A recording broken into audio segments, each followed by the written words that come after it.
नमस्कार, मैं हूं वीरेश सिंह। ITI के टॉक शो में आपका एक बार फिर से मैं स्वागत करता हूं। आज जो है तो आपको एक बहुत बड़ी ब्रेकिंग न्यूज़ दे रहा हूं कि DGT के वेबसाइट पे टेक्निकल इशू आ गया है, जिसके कारण ED और प्रैक्टिकल और ग्रीवांसेस और प्रोफाइल जिनकी बची है उनका जो है तो देरी हो रहा है। मैंने आपको एक दिन पहले ये न्यूज़ बता दिया था कि DGT के ना अफसरों में ना नोडल की गलती है ना स्टेट की गलती है, बहुत सारी ये गलती अगर है तो पोर्टल की गलती है। तो पोर्टल पर एरर आ गया है, चूँकि 27, 28, 29, 30 दिन जो है तो इकट्ठा वेबसाइट पे डेटा चढ़ाया गया, जिसके कारण वेबसाइट पे जो है तो एरर आ गया है। आपने देखा भी होगा कि वेबसाइट की क्या हालत हो रही है, ठीक है ना। तो उसके कारण जो है तो आपका ये सारी चीज़ें रिजल्ट में देरी आएगी। मैंने वैसे बताया था आपको कि 5 तारीख तक आपको रुकना पड़ेगा, 5 तारीख तक ही में कुछ चीज़ें सही चीज़ें आएंगी कि नहीं आएंगी, ठीक है ना।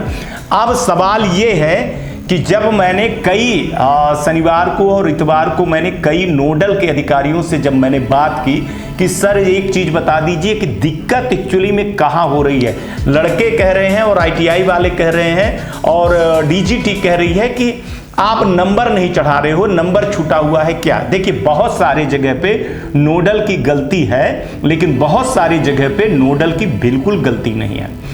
नाम नहीं बताऊंगा मैं, उन्होंने मेरे को बताया कि सर आप कहिए तो मैं 4-5 लड़कों का ऑनलाइन आपको डेटा दिखा सकता हूं कि उनकी जो है तो नाम ही वेबसाइट पे नहीं शो हो रहा है, तो मैं कैसे नंबर चढ़ा दूं, कैसे क्या कर दूं। अगर किसी का नंबर और वो सारी चीजें आएंगी तभी तो नंबर चढ़ेगा, नहीं तो नंबर नहीं चढ़ेगा। मैंने पूछा कि इसके लिए आपने क्या किया। उन्होंने बोला कि मैंने स्टेट को और DGT को दोनों को मेल कर दिया हूं, लेकिन अभी तक कोई कार्रवाई नहीं आई। इसी संदर्भ को मैं आगे बढ़ा करके मैं स्टेट डायरेक्टर के बाबू से बात किया। बहुत कोशिश करने के बाद बात हुई, विश्वास में ले आते हुए हमको पता चला कि हाँ ये चीज़ें हुई हैं। सर वास्तव में ना तो नोडल के पास है और ना तो मेरे पास उस लड़के का नाम नहीं शो हो रहा है, जिसके कारण जो है तो उसका नंबर नहीं चढ़ाया जा रहा है। अब क्या हो रहे हैं, मैंने कहा सर लेकिन जिनका है उनका तो आप चढ़ा दीजिए। उन्होंने बोला कि सर हमारे पास इतने डाटा पड़े हुए हैं, इतने लड़कों का पड़े हुए हैं कि हम क्रम बाई क्रम पर डे क्रम बाई क्रम चढ़ाते चले जा रहे हैं, ठीक है। एक चीज और समझ में आई मेरे को, हालांकि मैं इसको जानता था, पता नहीं स्टूडेंटों को समझ में है कि नहीं है, कि ITI वाले तो जानते होंगे। बोले सर नंबर की पद्धति को कल मैंने एक ITI एक्सपर्ट से भी पूछा, नोडल से भी पूछा, बाबू से भी पूछा और कुछ DG के अधिकारियों से भी पूछा कि ये नंबर का जो प्रोसेस होता है एक्चुअली में होता क्या है। क्या ये उठाए सीट और नंबर डाल दिए बस हो गया और लॉक कर दिए तो एक दिन में कम से कम बहुत सारे स्टूडेंट का हो जाए? बिल्कुल नहीं। होता क्या है कि जो आपकी कॉपी है वो स्कैन होती है, स्कैन करके वो नोडल द्वारा जो नंबर चढ़ता है वो सारा प्रोसेस एक होता है। इसके बाद वो नंबर चढ़ाता है, कॉपी की प्रोसेस होती है, उसमें स्कैन करके डालता है, उसको जो है तो वेरीफाई करता है कौन? स्टेट करता है। तो स्टेट आंख मूंद करके काम नहीं करता है, सारी चीज़ें देखता है, आपके नंबर को देखता है तभी अप्रूवल करता है, उसके पहले अप्रूवल नहीं करता है। अगर 1000 स्टूडेंट है तो कम से कम उसको कितना टाइम लगना चाहिए?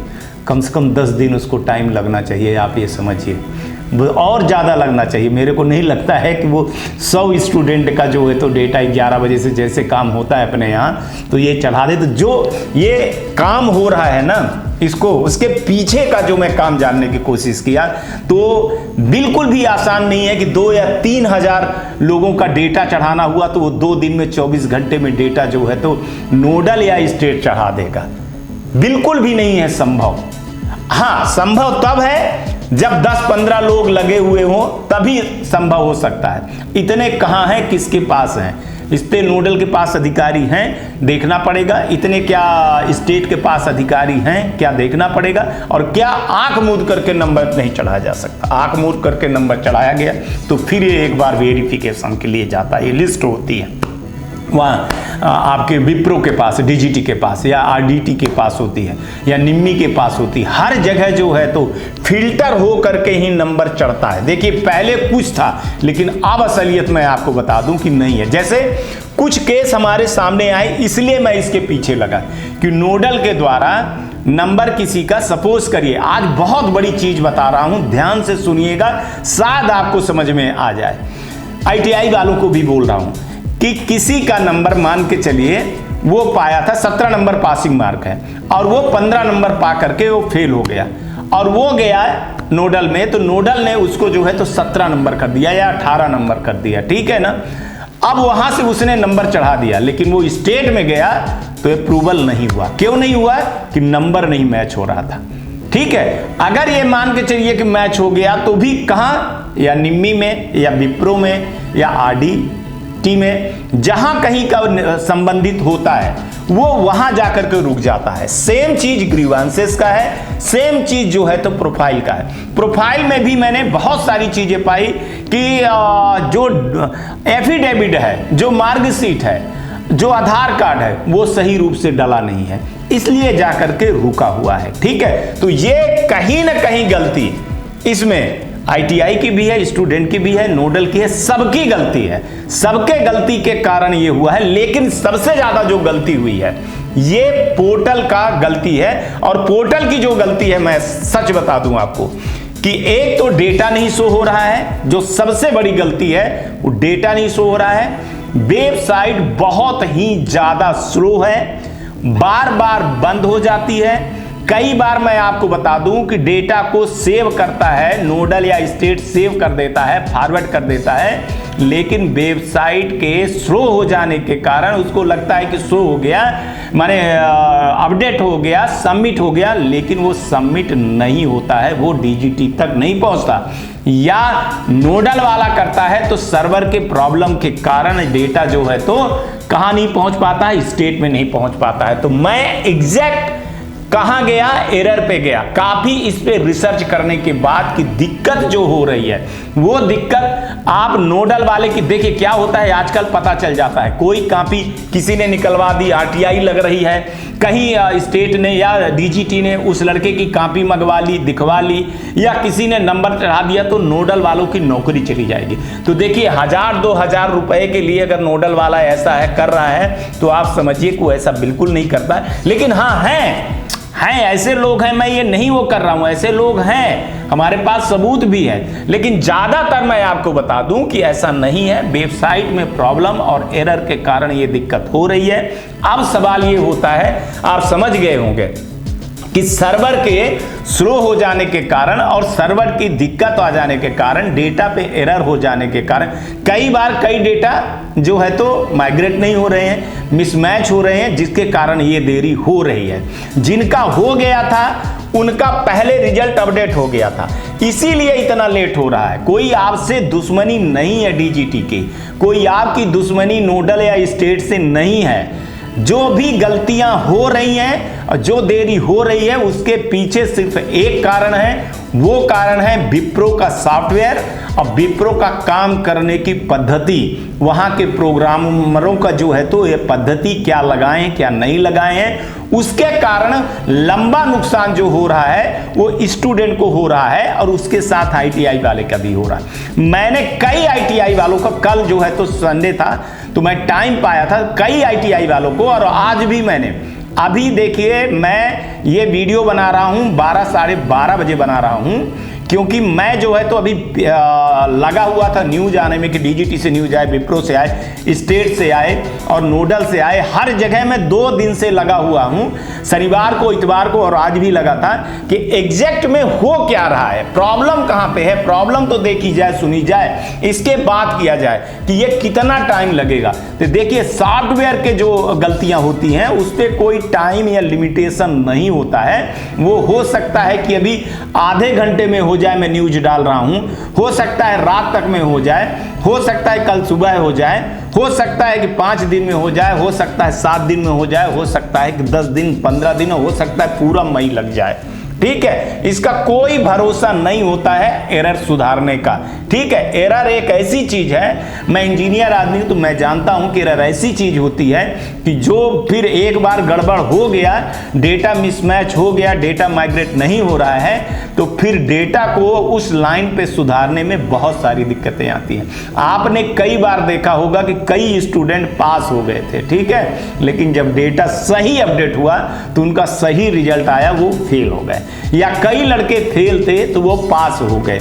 अब जो है तो डीजीटी इन सब चीजों में सुधार कर रही, लेकिन सुधार करते करते इतना बड़ा सुधार हो गया कि मैं कुछ कह नहीं सकता था। डीजीटी को चाहिए था कि मई में इनका 13 तारीख को पहले पूरा रिजल्ट निकाल लेते, फिर जो बचे हैं तो कम से कम अप्रैल के लास्ट में निकाल करके फिर अपनी पूरी मई बचा हुआ था तो पूरे मई में अपना सॉफ्टवेयर को अपडेट करते, बढ़िया करते। लेकिन हाँ, मैं ये नहीं कहूँगा कि डीजीटी दोषी नहीं है, बिल्कुल डीजीटी भी दोषी है। डीजीटी को पहले काम कर लेना चाहिए था, एक्सपीरियंस वाली चीज़ों को ले आना चाहिए था, प्रोग्रामरों को ले आना चाहिए था। और पता नहीं क्या है कि विप्रो से इनका क्या फंसा हुआ है कि विप्रो के ऊपर कोई कार्रवाई या कोई कुछ भी नहीं करते हैं। विप्रो की मनमानी है या जो भी है, जैसे भी है, विप्रो के कुछ सूत्रों से मेरे को पता चलता है कि डीजीटी वाले रात को सोते रहते हैं, उनको सपने में आता है कि ये करवा देना, सुबह वो कह देते हैं कि भाई इसको ऐसे से ऐसे कर लो, फिर शाम को बोले नहीं नहीं नहीं नहीं इसको ऐसे से ऐसे कर लो। तो कई चीज़ें होती हैं। अब उनकी भी, विप्रो वाली की भी मजबूरी है कि जो डीजीटी बोलेगा वैसे वो करेंगे, वैसे फार्मूला लगाएंगे। कभी जो है तो फार्मूला लगता है कि ग्रेस दिया जाएगा, कभी फार्मूला होता है कि ग्रेस नहीं दिया जाएगा, कभी होता है कि सेमेस्टर वालों को एग्जाम करवाना है, कभी होता है कि नहीं करवाना है, कभी एनुअल वालों का होता है, कभी प्रोफाइल का होता है, कभी कुछ होता है। तब भैया वो सॉफ्टवेयर है, आदमी नहीं है, उसकी कोडिंग करने में, उसकी कोडिंग सुधारने में टाइम लगता है। कई बार कोडिंग को सुधारते सुधारते पूरा प्रोग्राम ही डिस्टर्ब हो जाता है, तो फिर बैठे रहो, करते रहो काम, फिर करते रहो, ठीक है ना। क्योंकि मैं भी जो काम करता हूँ या आप एडिटिंग का जो काम देख रहे हो वो सॉफ्टवेयर के थ्रू से ही होता है। कई चीज़ हम भी जो है तो यूज करते हैं, सॉफ्टवेयर ही यूज करते हैं, तब सारी चीज़ें बनती हैं, ठीक है ना। तो टाइम लगता है, उलझ जाता है आदमी, तो उलझ जाता है, तो इसको आपको समझना होगा। और अब मैं आपको बता दूं कि बिना इंतजार किए आप अब कुछ नहीं, अब देखिए आपके जो है तो मतदान पेटी जो है तो वो बंद हो चुकी है, लगभग बंद हो चुकी है। कुछ है देखिए तो वो बंद होने के कगार में है। अब उसको कब तक कर देंगे बंद मैं नहीं जानता हूँ, मैं डेट के बारे में नहीं कुछ बोलूँगा। हालांकि मैं जानता हूँ उनको एक बार और मौका दिया जाएगा। डीजीटी जहां तक मेरे को सूत्र बता रहे हैं कि एक बार और मौका दिया जाएगा। किसको दिया जाएगा? स्टेट को दिया जाएगा, ठीक है। अब स्टेट कितना टाइम देती है अपने नीचे और क्या करती है, जो डेटा आए हैं तो उनको क्या करेगी क्या नहीं करेगी, लेकिन लंबा टाइम लगेगा। अब लंबा टाइम का मतलब मैं बोल रहा हूँ कि ये मत समझ लेना यार कि 1 दिन 2 दिन, लंबा टाइम आपके मान के चलो महीने भी लग सकते हैं, 10 दिन भी लग सकते हैं, 15 दिन भी लग सकते हैं, 1 दिन भी लग सकते हैं। सूत्र ये बता रहे हैं कि एरर बड़ा है, लगे हैं सुधारने में, जैसे सुधर जाएगा वैसे रिजल्ट आना, अपडेट होना चालू हो जाएगा। और सबसे बड़ी चीज़ थी कि मैं तो इसलिए चाह रहा था कि अगर जितना जल्दी हो जाता उतना जल्दी सीबीटी में और जो एग्ज़ाम में लड़के फंसे हुए हैं जिनका नहीं हुआ है उनका हो जाए। जितना लेट होता चला जा रहा है उतना लगता है, देखिए जून में जो है तो एडमिशन का चालू हो जाएगा, बहुत सारी चीज़ें चालू हो जाएंगी, एग्ज़ाम का प्रोसेस चालू हो जाएगा, प्रोफाइल का 1 तारीख से चालू हो जाएगा, चालू ही हो गया, 1 मई से चालू हो जाएगा सारी चीज़ें। तो उसके चक्कर में आज से जैसे प्रोफाइल वाला है और नए लड़कों का वो सब चीज़ें चालू हो गई है तो फिर बहुत बड़ी दिक्कत खड़ी होने वाली है। ये आप मान के चलिए कि फिर नहीं लगता है ये एग्ज़ाम कहीं ऐसा ना हो कि अगस्त सितंबर अक्टूबर के बाद चला जाए, सितंबर के बाद चला जाए, अक्टूबर नवंबर दिसंबर में चला जाए, या फिर कब हो या फिर ना हो, इस पे कुछ नहीं कह सकते हैं हम, है ना। इस पे फिर आप लोग जानिए। अब देखिए जितने लोग हैं, कितने लोग हैं, 10 15 20 25 लोग हैं, इससे ज़्यादा तो लोग अब बचे ही नहीं हैं।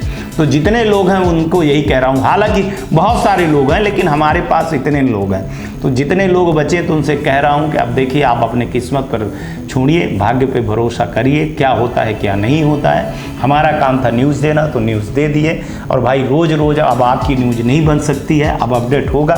हमारा काम है अब एडमिशन दिखाने का। तो देखिए, अब एडमिशन अभी मैं सिर्फ 3-4 ही जगह पे दिखा पाया हूँ। मेरे को दिखाना है बहुत जल्दी बहुत सारी चीज़ों को दिखाना है। तो अब कल जो है तो हरियाणा को दिखाऊंगा कुछ, अगर न्यूज ऐसी नहीं। और हाँ, बीच में अगर आपकी न्यूज आएगी तो मैं ज़रूर सुबह में नहीं तो दोपहर में या शाम में आपका न्यूज ज़रूर डालूंगा। हर हालत में न्यूज डालूंगा मैं, ठीक है। लेकिन रोज़ न्यूज के लिए इंतज़ार मत किया करिए। अभी जो है तो एडमिशन के उसमें मैं लगा हुआ हूँ। आज तक के लिए इतना ही। आप लोग अपना ध्यान रखिए, आसपास सफाई रखिए, बड़े बुजुर्गों का सम्मान करिए। और गर्मी है तो थोड़ा सा चिड़ियों और पौधों को पानी दीजिए। हालांकि बारिश भी हो रही है, तो फिर भी आप लोग इतना ध्यान रखिए, घर में अपने बड़े बुजुर्गों का सम्मान करिए, गाड़ी धीरे चलाइएगा, हेलमेट पहनिएगा। कर्नाटका में, उत्तर प्रदेश में चुनाव होने वाले हैं, तो आप अपने मतदान का उपयोग जरूर करिएगा, ठीक है ना। हम चिल्लाते रहते हैं कि हमारे कोई सुनवाई नहीं होती है, कोई विधायक या सांसद या नेता या मंत्री या प्रधानमंत्री या मुख्यमंत्री, तो इनको बनाने का और बिगाड़ने का काम जो है तो हमारा ही होता है। हम ही इनको चुन करके संसद में या राज्यसभा में पहुंचाते हैं। तो कोशिश करिए कि ईमानदार और अच्छे व्यक्ति को वोट दीजिए। लेकिन हाँ, वोट देने का अधिकार को बिल्कुल मत खोइए, हमेशा आप वोट जरूर दीजिए। ये एक वोट दान बहुत बड़ा दान है। और दूसरी बात, आपके देश और राष्ट्र के प्रति आपकी जवाबदारी है कि अच्छे लोग संसद में और राज्यसभा में और आपके प्रदेश में जहाँ पे हो रही है चुनाव, वहाँ अच्छे लोग आएँ तो अच्छा काम होगा। आज तक के लिए इतना ही। नमस्कार, जय हिंद, जय भारत।